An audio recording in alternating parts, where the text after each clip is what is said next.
everybody. Our topic for today is externalities, and this is going to be a brief introduction to externalities. Now, for those of you in the business school or in the economics major specifically, this is possibly something very familiar to you, but for the rest of you, it might be a concept that's relatively new. So I'm going to approach this very descriptively. I will introduce some very basic graphs that I think you'll comprehend even if you haven't had principles of micro. So don't get too caught up in the graphs, but do understand the descriptive discussion. All right, let's begin. So our objectives for this unit is that I want to introduce this idea of environmental externalities. And I think you'll understand this concept very quickly.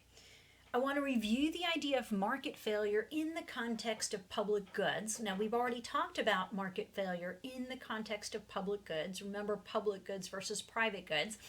And then I'm going to convince you that the same story basically extends to externalities. So if you understand market failure with respect to public goods, I think you'll understand it with respect to externalities too. It's maybe a little bit more complex, but it's the same basic concept.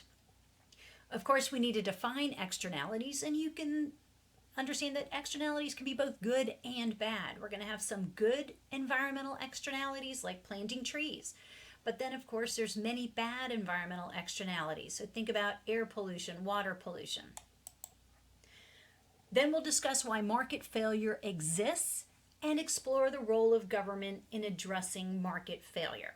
So market failure is a very big topic here. And again, if you understood public goods and how that leads to market failure, this is not going to be any more difficult.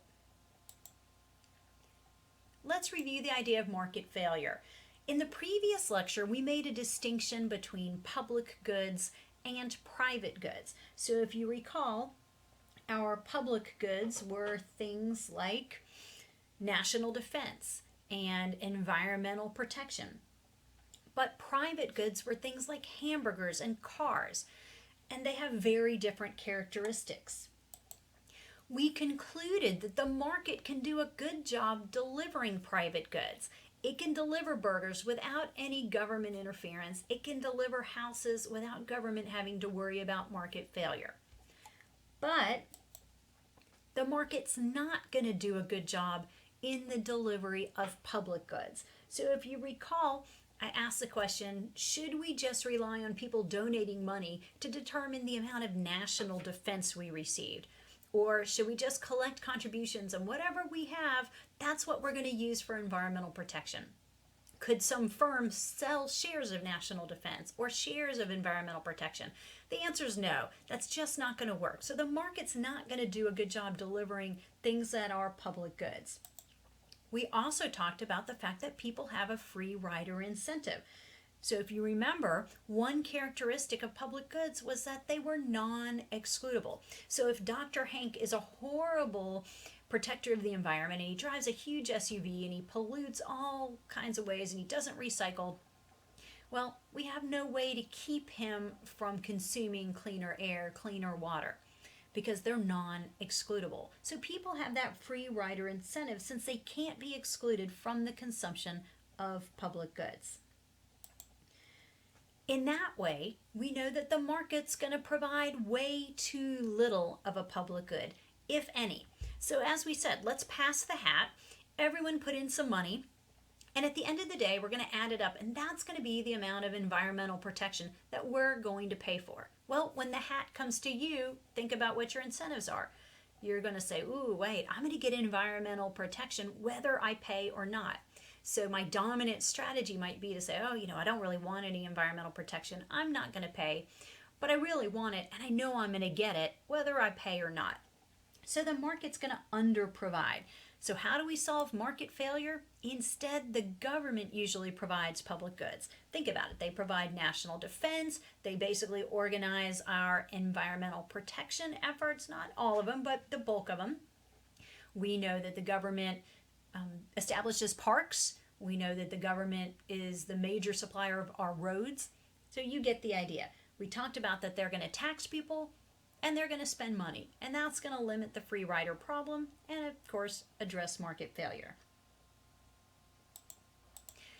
it turns out that externalities fall into this same category. So externalities are our second example of market failure. And so if you understand public goods leading to market failure, you're going to understand very easily why externalities result in market failure. So just like with public goods, the market's not going to be efficient in terms of how much it provides when we have externalities. In other words, the market's not going to result in the optimal level of output. It's either going to be too high or too low when it comes to externalities. So the market's not going to result in the optimal level of output, but also the market's not going to result in the optimal price. So when we have externalities present, markets are not going to be efficient. All right, let's move on to talk about specifically what we mean by externalities. And we're going to start off simple, and then I'm going to elevate it just a little bit. Let's start with just a very simple definition of externalities. So let's define externalities this way. An externality is a spillover cost or benefit. So spillover cost or benefit. So it spills over to other people in society. For example, let's say that the production of widgets creates pollution. So we have a factory, it's the widget factory, but in the production of widgets, it's generating some pollution. Now, the problem here is that the market does not capture this cost. So that's why we call it an externality. The term external. The externality is external to the market. This cost of pollution is external to the market. So it's not reflected in market price. When the market sets price, it doesn't take that pollution into account.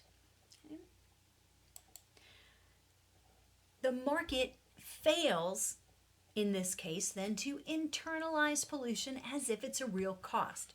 Markets just don't have a way to account for the pollution.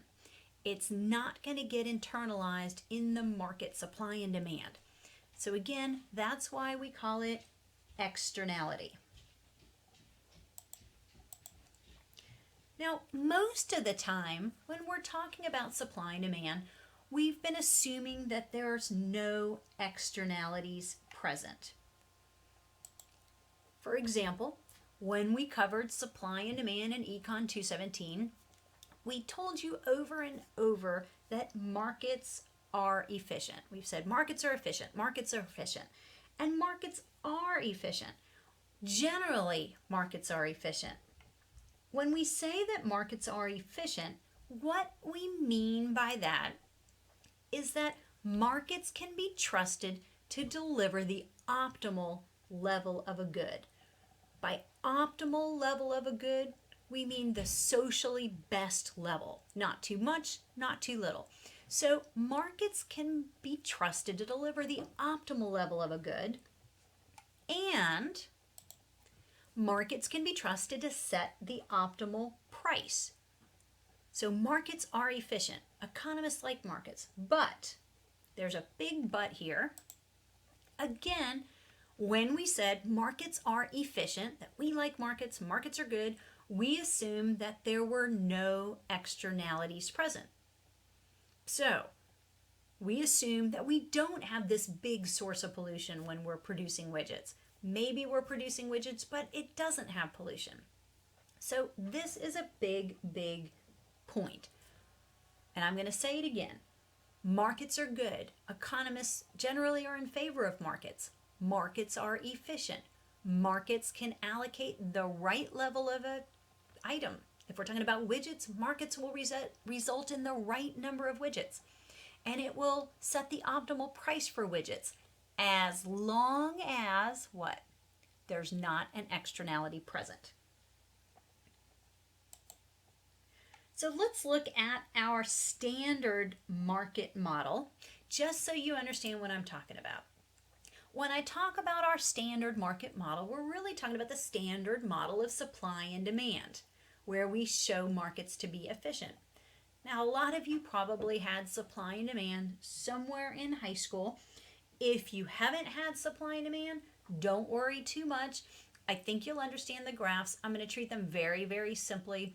And I'm not going to be asking you to reproduce the graphs, but I am going to expect you to understand them. So as we said, markets set the socially optimal price, meaning the right price, and they generate the socially optimal level of output, not too little, not too much. There's not going to be a surplus, there's not going to be a shortage, so we don't have too little or too much. Again, that's assuming that there are no externalities present. So our standard supply and demand graph looks like this. We've got dollars measuring price on the vertical axis.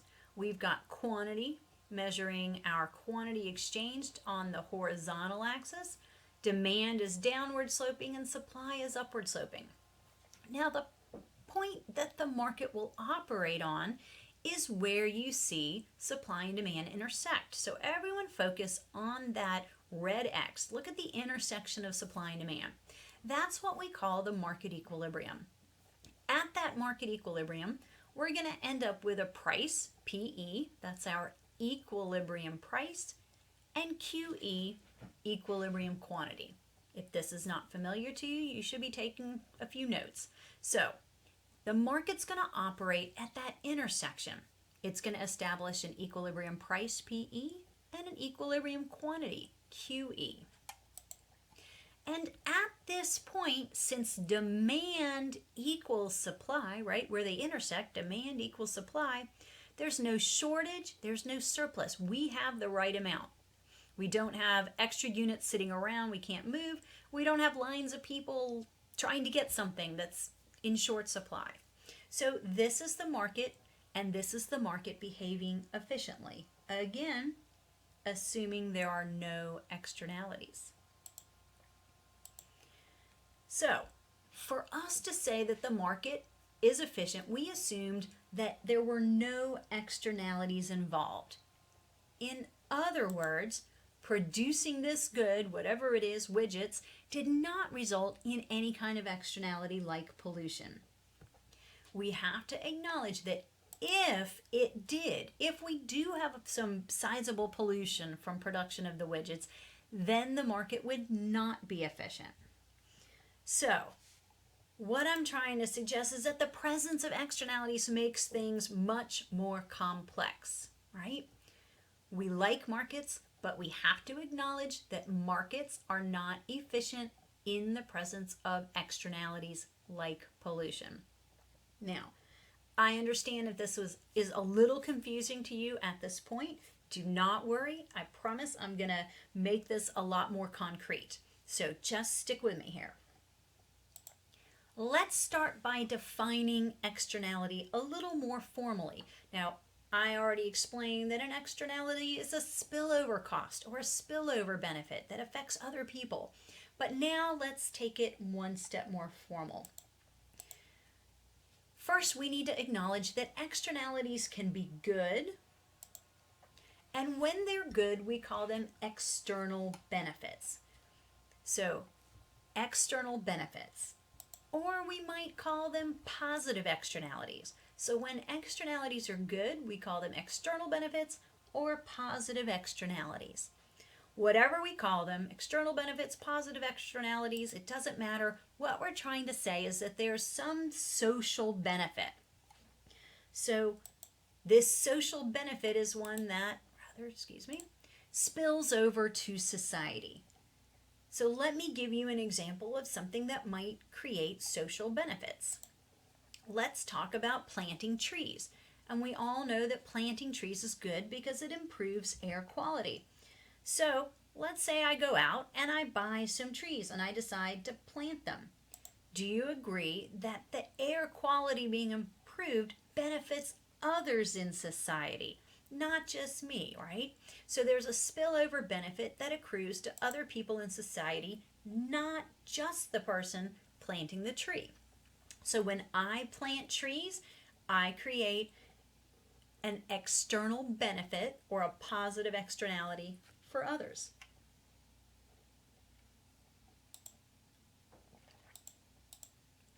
However, externalities can also be bad. And since we're going to the Amazon jungle to talk about drilling for oil, what we're really going to be focusing on is bad externalities.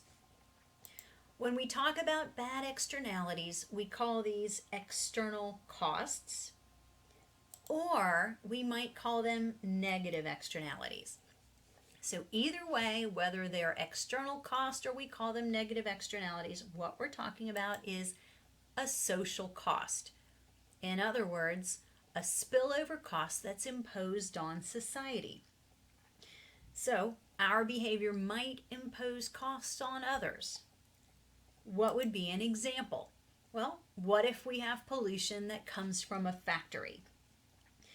Of course, if we have pollution that comes from a factory, we all understand that that can impact people who live near the factory. They might have nothing to do with the factory. They may not work at the factory. They may not own a share of the factory. They might just be kind of innocent bystanders who just happen to live near the factory, but yet they have this negative impact.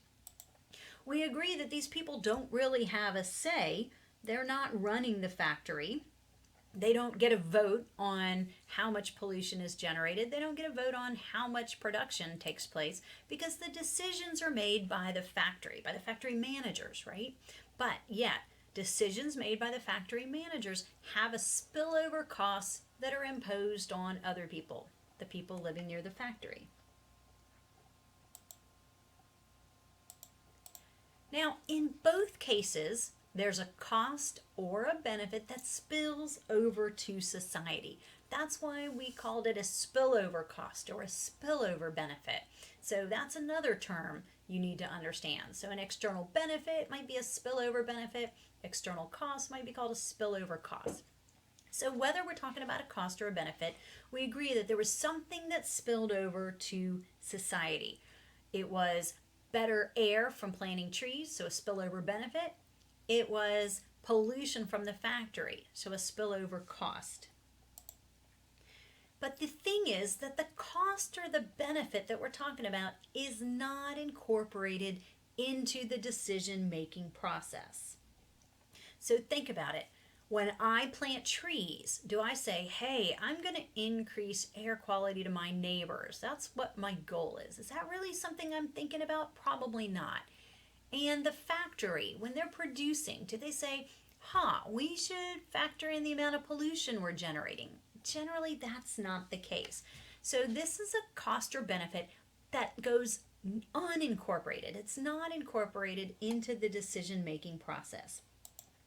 The market just cannot capture all of the relevant information when there are externalities. Again, I'm going to keep reminding you, that's why we call it an externality, the term external. This is a cost that's external to the market function. The market just doesn't capture this information.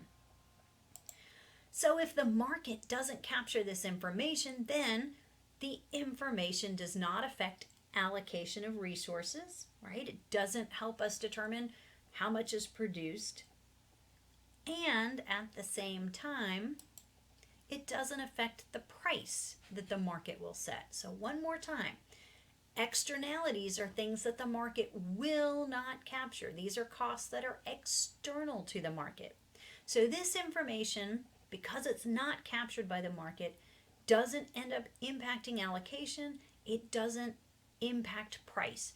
Price is not a factor, is not a function of the externality. Output is not a function of the externality. Remember, externalities are external to the market. Like public goods, we have market failure. The market will not result in efficiency. So we have market failure. When externalities are present, the market will not be efficient. So when we talked about public goods, remember, when we talked about national defense and environmental protection, we said the market failure would be that there's always too little, right? If we collect money for national defense, we're not going to end up with very much national defense. So with public goods, the market failure is that we always have too little. But it's going to be a little bit different with externalities. It depends on if we're talking about a cost or a benefit.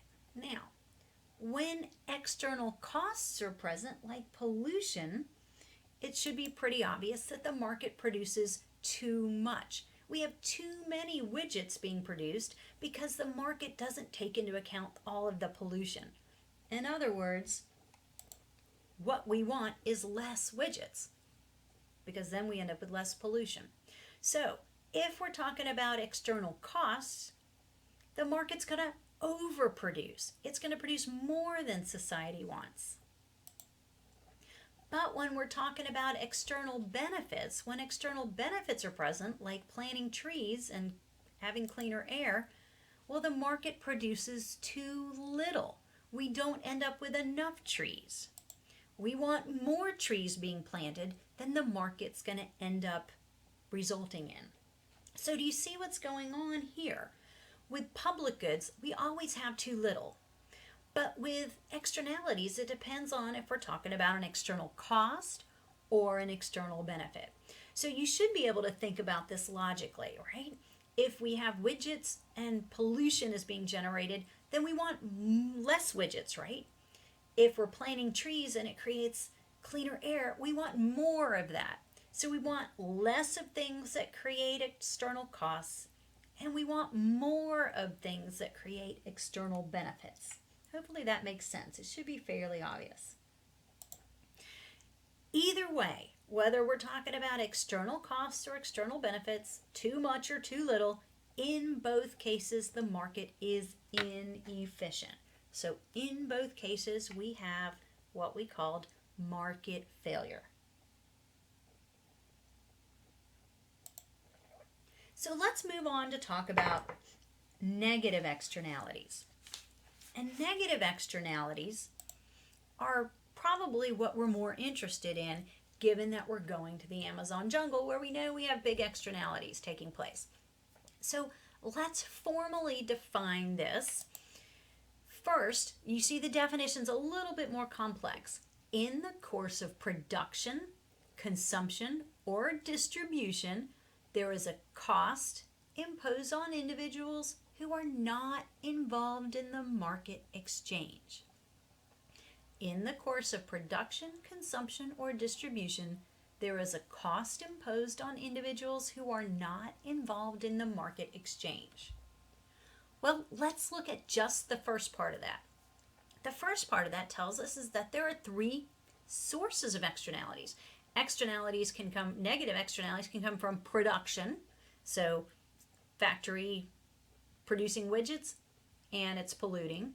Consumption, that might be something like me consuming cigarettes and I've got secondhand smoke that's affecting you. Consumption can result in negative externalities. Or distribution. Maybe I've got a whole fleet of trucks and we're driving all over Virginia to deliver stuff. Of course, that's going to result in a negative externality. All right, so there's three sources: production, consumption, or distribution. No matter which is the source, there's a cost that's imposed on individuals who are not involved in the market exchange. Look at that last phrase, not involved in the market exchange. That's the spillover cost that goes to society, people that are not involved in decision making. So let's think about this as a cost imposed on some bystander. This bystander has no decision making in this, but just happens to have this negative externality imposed upon him. So the bystander has nothing to do with causing the externality, but yet it harms him. Does that make sense? So what might be some examples of negative externalities? Well, we've talked about some already, but secondhand smoke. If I smoke cigarettes, that's from consumption, but the secondhand smoke affects other people. That's a negative externality. We've already talked about pollution from a factory. clearly resulting in negative externalities. And drilling for oil in the Amazon clearly is resulting in significant negative externalities. So let's look at first, keeping it simple, smoking, because that's probably the easiest example to understand. Now we understand, if we're looking at the example of smoking, the smoke that you have to breathe, secondhand smoke, and also the smell, those are examples of external costs associated with smoking. And we've already agreed that it comes from the consumption of cigarettes. So this would be a consumption externality. And of course, these costs are imposed on somebody other than the smoker. So that's the key thing. Remember, it's a spillover cost imposed on some third party, some person that has nothing to do with the decision to smoke. Now, the smoker doesn't weigh this into his or her decision to smoke, right? Does everyone agree with that? I'm not a smoker. Maybe you are, or you know smokers, but how many smokers sit down and say, wow, how many cigarettes should I consume today? I need to factor in the price of the cigarettes. Oh, and I also need to think about all that secondhand smoke that I am imposing on people. Do we really think that smokers behave that way? I really doubt it. I don't think smokers are thinking about the secondhand smoke and the smell that they're creating. Of course, the smoker does not volunteer to consume less simply because there's an externality, right? They don't say, gosh, I should really cut it from 20 cigarettes a day to 15 so that I generate less externality. I don't think that's how they think. At the same time, the smoker doesn't volunteer to pay more because of the externality, right? They don't say to themselves, wow, smoking cigarettes really creates these negative externalities. Instead of paying $3 a pack, I'm making that up, I have no idea what they cost, but instead of paying $3 a pack, I should volunteer to pay $4 a pack, right? Again, I don't think people behave that way. But do we agree? Society would be better if the smoker consumed less and paid more, right? After all, we believe in the polluter pays principle. So if cigarettes are polluting, they should have to pay for that pollution. So while we don't think the smoker is going to behave this way, certainly we understand that society's better off if the smoker consumes less and pays more. Unfortunately, the market cannot solve this problem because, as we've already said, the external cost is just not captured in the market. Hence the term externality. This is a cost that is going to remain external to the market. In other words, the market cannot force the smoker to care about the externality, right? The market can't say to the smoker, hey, you should really take those other people into account. The market has no way to force the smoker to think about all of those people impacted by his secondhand smoke. What we know is the smoker makes the decision to smoke based on his private costs and his private benefits, right? He's a rational agent. He's going to weigh his costs and his benefits. But it's going to be his costs and benefits, not yours related to the secondhand smoke. Unfortunately, that social cost, right, that spillover cost, the externality, is not incorporated at all into his decision process. And if it's not incorporated into the smoker's decision process, then the market has no way of internalizing this. So let's look at then the smoker's decision. The smoker's decision is very simple. He's a rational agent. He weighs his costs and his benefits, but what he's weighing is his private costs and his private benefits. Well, let's make sure we know what those would be. Private costs are going to be what? How much he has to pay for the cigarettes. And the private benefits are going to be how much he enjoys smoking. And this does not incorporate in any way how you're impacted from smell, from breathing in secondhand smoke. That just is unrelated to the smoker's decision process. So as we said, there's another cost that's not captured here in the smoker's decision. What was that cost? Again, the secondhand smoke and the smell that's imposed on everybody else. That's just completely missing in the decision process.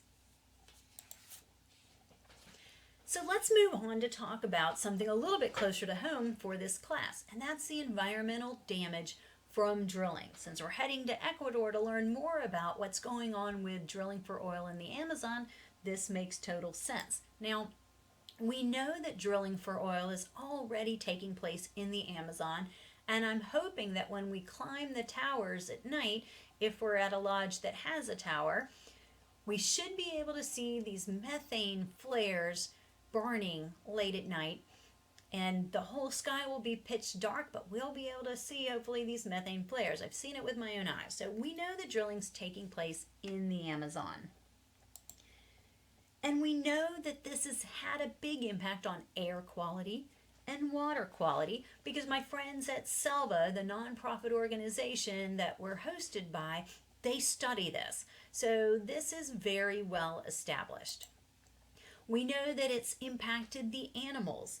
In fact, the indigenous communities tell us that hunting has become more limited because the activity from the oil operations is driving them deeper into the forest. So whereas the indigenous communities might have relied on hunting much more in the past, not so much now. So the indigenous community tells us that their way of life is really being affected. Air quality's changed, water quality's changed, their ability to hunt has changed. And so what we're seeing are lots of externalities, but perhaps the biggest one is the increased illness.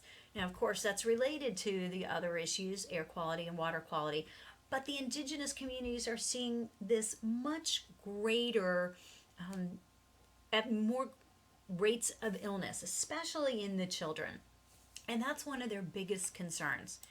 So without a doubt, I'm sure you will learn a lot more about this firsthand, but there are very big negative externalities coming from drilling in the Amazon. Now, do oil companies factor this into their decision? So are the externalities thought of as a real cost of oil production? Well, what do you think? When the oil companies sit down and they're looking at their costs, do you think they take the pollution into account? Do you think they think about the damage they're doing? Well, what are their costs? Firms are going to think about costs of labor. They're going to think about kind of the technological needs. They're going to think about their energy needs. And these are what I'm going to call private costs. These are the costs where money literally changes hands for the oil companies. They have to pay workers, they have to buy equipment, they have to pay energy costs. These are private costs. Those are the things that companies think about. But unfortunately, they don't think about the social costs as real costs unless they're forced to, which so far it doesn't sound like they've been. So if no one forces you to think about these costs, remember, firms are rational agents as well, they're going to fail to recognize these as real costs. Can the market solve this problem? Can the market force oil companies to think about these social costs, these externalities, as real costs? Well, what have we learned so far? Can the market internalize this? The answer is no. Remember, externalities come from the word external. These are costs that are external to the market. The market has no way of simply forcing the company to think about the environmental damage as a real cost.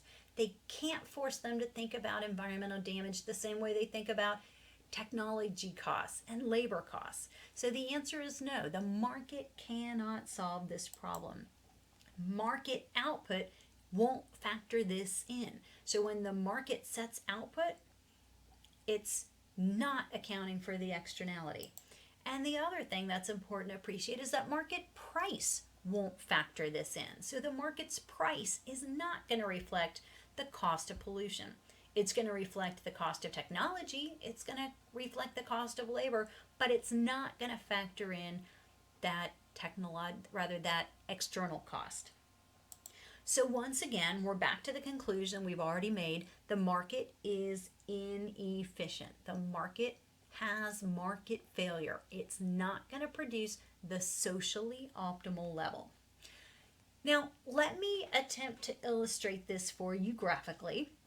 And again, even if you don't understand supply and demand all that well, I think you'll understand what I'm trying to show you. So we're back to our supply and demand model. And this is how the market's going to behave.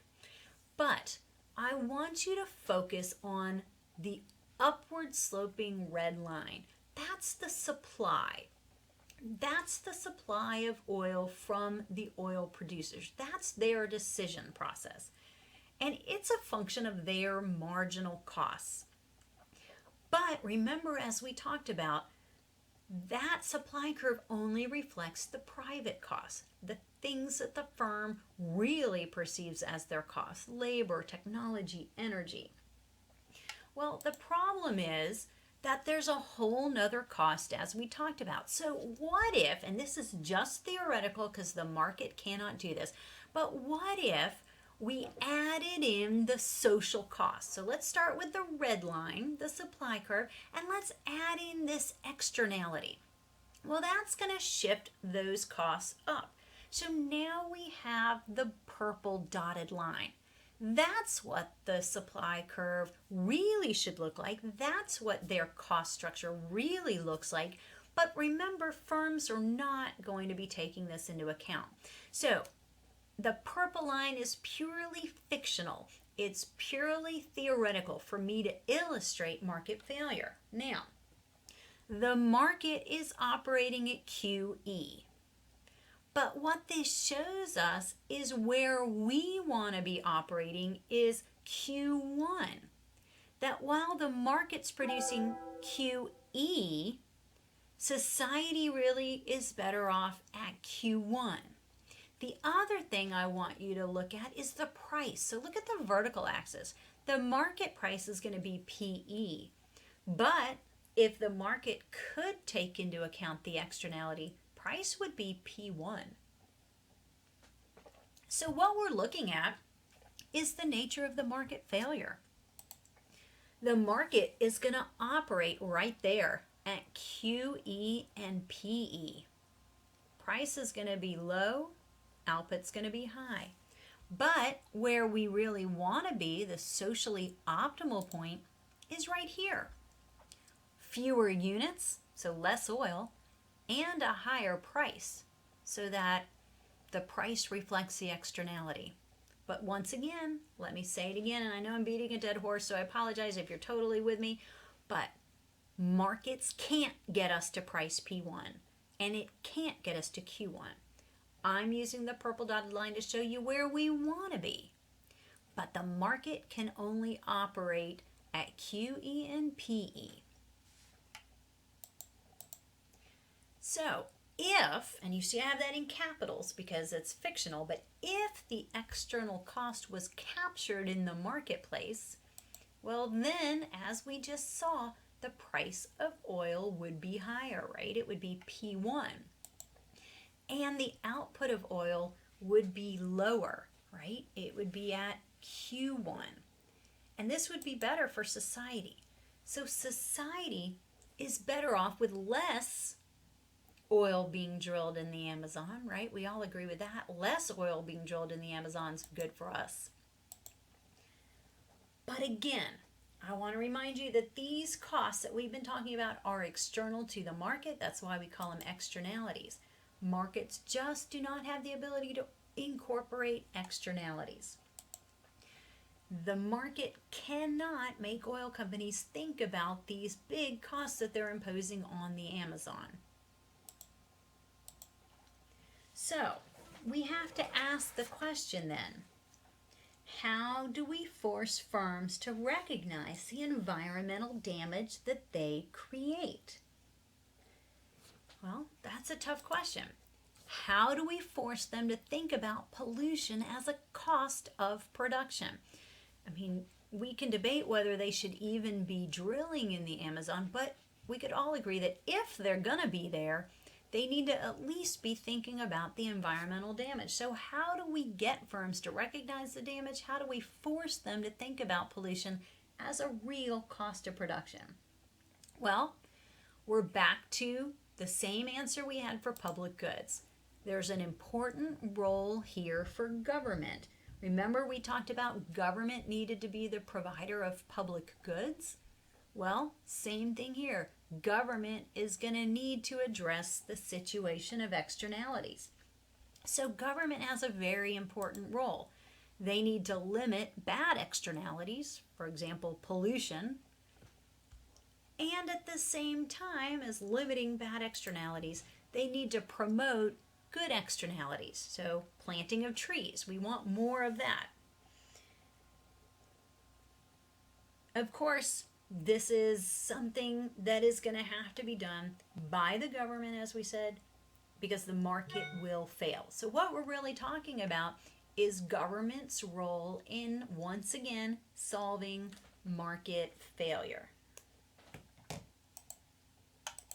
So how does government address market failure? How in the world does government limit the negative externalities?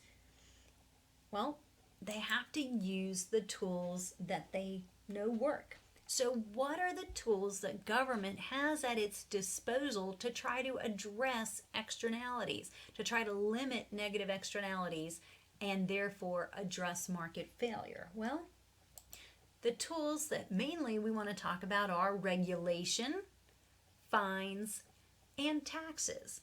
These are all tools at the disposal of government that they can use to try to get us in the right direction, to try to limit externalities and control some of that market failure. So let's talk about how this might work.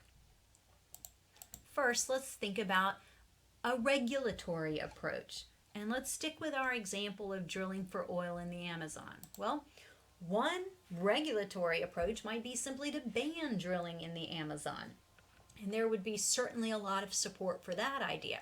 But that would be regulatory. We just say this area is off limit to drilling.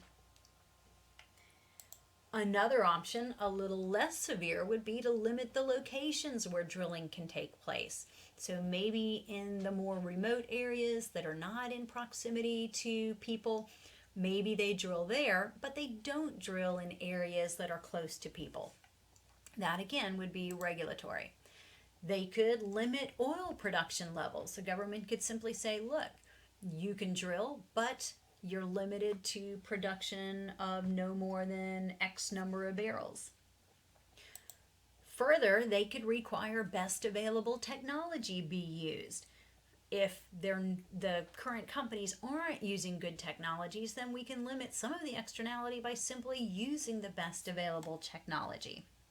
Of course, whatever the government might decide to do from a regulatory perspective, there has to be effective monitoring, right? So if Ecuador's government can't undertake monitoring, well, then this is really not going to be effective at all, right? If you're an oil company and you know that there's no monitoring, you're probably just going to go about doing whatever you want to do. Now, of course, regulation can be combined with fines, so there's got to be some kind of stick that penalizes firms if they violate the rules, so there should be hefty fines. And hopefully those hefty fines keep firms in compliance. There's a whole science to finding the optimal fine. Clearly we all agree they need to be big enough that it's not just a little slap on the wrist. If the fine is too small, then the oil companies are going to violate the rules all the time and they're just going to pay the fines. So regulation is one approach, of course, combined with fines. A second approach is looking at taxation. So what we mean here is making the oil companies pay a tax for drilling. Now, this tax could be per barrel. So maybe firms are asked to pay a per barrel tax. But whatever we're doing here, the tax should reflect the environmental damage that's created, right? If the tax is too small, then that doesn't make sense. So we should estimate the environmental damage, and the tax should reflect that level of environmental damage. Of course, what we're talking about here is something we've already mentioned, the polluter pays approach. If we're going to let firms drill in the Amazon, then they should have to pay for the pollution that they create. Again, I'm not suggesting we should let firms drill in the Amazon. I'm just saying if they are, at minimum, there should be a polluter pays approach. But what we do with the money is important. The funds need to be used in a way that benefits the environment. So if the funds just go into the government coffers and help redecorate President Correa's office, then we can all agree that really doesn't do any good. We've taxed, but we haven't done anything to benefit the environment. So if we're going to have a taxation approach, well, when we tax per barrel, probably that's going to lower the output. So that's one thing, but we really need to use the tax revenue for something environmentally beneficial. So again, the bottom line, and I apologize for saying this too many times, but the bottom line is that the market cannot solve this problem. Markets just can't internalize externalities. That's why we call them externalities. Markets fail to be efficient when negative externalities are present. As such, this requires government to address the market failure. So we have a role of government, and as we said, regulation, taxes, these things need to be used to address the negative externality. Now, for completeness, let's move on to talk about positive externalities. And we're not going to be spending a lot of time talking about positive externalities in Ecuador, but it is important to understand the concept. So, positive externalities, also called external benefits. Again, in the course of production, consumption, or distribution, so again, there's three sources, just like with external costs, but this time there's a benefit that's imposed on individuals who are not involved in the market exchange. So instead of a cost being imposed, a benefit's being imposed. Otherwise, we're talking about the same thing. So think about this as a benefit that's imposed on some bystander. And once again, this bystander had nothing to do with causing the external benefit, yet he benefits from it. So we're back to this idea of spillover benefits. Some benefit is imposed on people, but they're the innocent bystanders. They were not involved in the decision process. What are some examples? We've already talked about planting trees, but a second example is immunizations. You can understand why immunizations might create external spillover benefits, right? So let's stick with our examples from the Amazon. Imagine the impact of immunizing indigenous children in the Amazon, especially as they start to fall victim to diseases they're not used to having. They're not immunized. So what if we immunize children in the Amazon? Do you agree that the spillover benefit is that it would prevent the spread of disease? So if I get immunized, that benefits you. You're less likely to catch a disease from me. So again, we can think about immunizations as a spillover benefit. And that's a spillover benefit that extends to others because, again, they're less likely to get sick. So this is a benefit that spills over and isn't just a benefit for the individual who gets immunized. So we all agree the person getting immunized benefits, but that benefit also spills over to others. All right, we get the idea. Now let's do the same thing and think about this example graphically. We're back to our market with our downward sloping demand curve and our upward sloping supply curve, and the market again is operating where supply equals demand. So the market is going to price immunizations at price PE, and there's going to be QE immunizations generated. But at this point, supply equals demand, so there's no shortage and there's no surplus. But here's the deal. Remember, the demand is coming from people who are demanding immunizations. Now, are those people who are demanding immunizations thinking about everybody else? Probably not. For example, when I get my flu shot every year, do I say to myself, wow, I should get a flu shot because all of those students that I come into contact with will have reduced risks. They'll be less likely to get sick because of me. Well, I don't think that way. Usually I'm thinking about my own self, right? I don't want to get sick. Maybe I'm thinking about my family, but I usually don't think about everybody else I come into contact with. So once again, there's something missing from my equation. I'm not taking into account the social benefits. But what if we did? Well, then we'd be looking at this purple line. This purple line takes the demand curve, which reflects private benefits, and adds to it the spillover benefits or the social benefits. Now, once again, remember this is purely theoretical. The market cannot operate on that purple line, so it's dotted just to illustrate. So the red line, the demand curve that's red, captures people's private benefits. They're not going to get sick. But if we add the spillover benefits that accrue to everybody else, then that demand curve should really be higher. Notice what happened to output. Instead of being at QE, we want to be at Q1. And look at price. Instead of being at PE, the price should be P1. Now, once again, we have market failure. The market is going to operate right there. The market's going to generate QE immunizations, and they're going to price them at price PE. But where society really wants to be is right here. They want to be at Q1 immunization. Now, don't worry so much about the fact that the price would be higher, because that's probably not what we want to have happen. But do you understand? Once again, the market isn't where society wants to be. That's what we mean by market failure.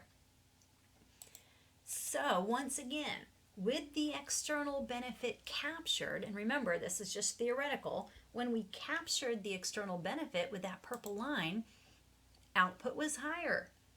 We have more immunizations. So society is better off when more of this good is produced, right? That makes sense. If something generates an external benefit, we want more of it. But we have to ask the same questions. Can the market force individuals to realize this benefit to others? Can they force me to think about all of you guys when I get my flu shot? Well, I don't think the market can do that. So can we force consumers to factor this spillover benefit into their decision making? No, there's no way for the market to force me to think about you all when I weigh my costs and benefits of getting a flu shot. So the answer is no. Markets can't solve this problem. So as we've said, we have market failure. The market can't solve this problem, and since the market can't solve this problem, again, we see an important role of government. So, again, how does government step in to solve market failure? Well, they can regulate, that's one option. And so a regulation here might require immunizations of everybody. Maybe we simply say everyone has to be immunized. Well, that's not unreasonable, right? Isn't that the approach we take at Longwood University? Aren't you required to have immunizations or at least have a religious exemption? But my son who goes to UVA, I had to fill out all this paperwork. He had to prove he had certain immunizations to attend Longwood. Same thing if you want to go to public school. You have to prove that you have your immunization. So that's one option. That's the regulatory way. Another thing we could do would be to use subsidies. Now remember what we mean by subsidies. When we use subsidies, we're putting money towards something in order to lower the cost. So if we subsidize immunizations, we lower the cost of immunizations. When we lower the cost of immunizations, well, then they're more acceptable, or rather more accessible to locals. And in fact, when I was in elementary school, immunizations were totally subsidized. Maybe that's even something we could do. We could completely subsidize them. But I remember being lined up in the cafeteria and they gave us all shots. We couldn't get away with that now in public schools, but that indeed was a subsidy. So let's basically summarize here. Markets fail to be efficient when externalities are present. So remember what we said. We've told you markets are efficient. They are, but we're assuming there's no externalities present. Markets fail to be efficient when externalities are present. When there are external costs like pollution, the market will allocate too many resources. So they're going to overproduce. Markets will produce too much. When there are external benefits, like immunizations create, the market will allocate too few. We want more. Unfortunately, markets cannot force decision makers to internalize these external costs and benefits. So markets cannot solve this problem. Since markets can't solve this problem, it requires government to have a role. It could be regulation, taxing for a negative externality, subsidizing for a positive externality to address market failure. Bottom line, externalities are a very important topic when we think about the environment. We're going to be learning about some very serious negative externalities when we travel to Ecuador, and we'll have to spend a little bit more time thinking about the optimal approach for remedying this and solving market failure. If you have any questions at all, please don't hesitate to contact me. Otherwise, thank you so much for listening, and I hope you have a fantastic day.